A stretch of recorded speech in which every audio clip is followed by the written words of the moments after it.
इस नियम को अपने जीवन पर लागू करें। बिना संघर्ष के जीवन में कुछ भी महत्वपूर्ण हासिल नहीं होता।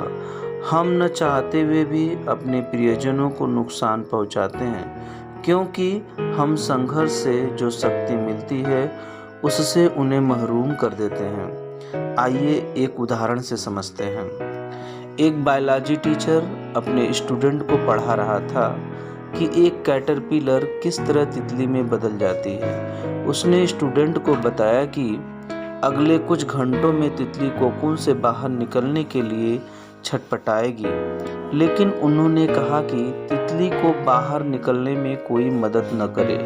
इतना कहकर वे बाहर चले गए। स्टूडेंट जिस बात का इंतजार कर रहे थे वही हुआ।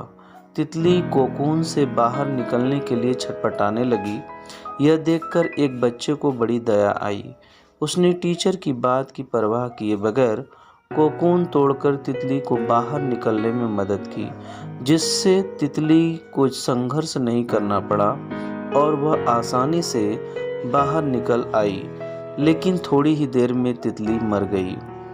जब टीचर लौटे तो उन्हें पूरी घटना बताई गई। टीचर ने बस उस बच्चे को समझाया कि उसने तितली की मदद करने के बजाय उसे मार दिया, क्योंकि कुदरत का यह वसूल है कि कोकून से बाहर आने में जो संघर्ष तितली करती है वही उसके पंखों को मजबूत बनाता है।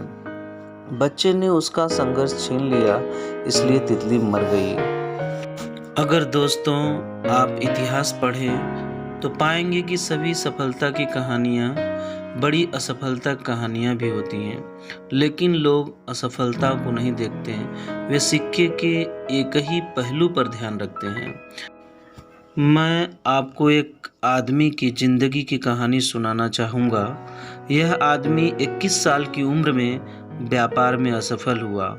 22 साल की उम्र में एक चुनाव में हारा। 24 साल की उम्र में फिर से व्यापार में असफल हुआ।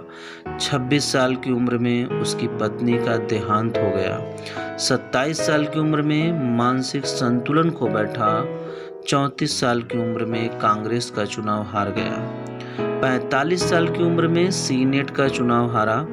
47 साल की उम्र में उपराष्ट्रपति बनने के प्रयास में नाकामयाब रहा।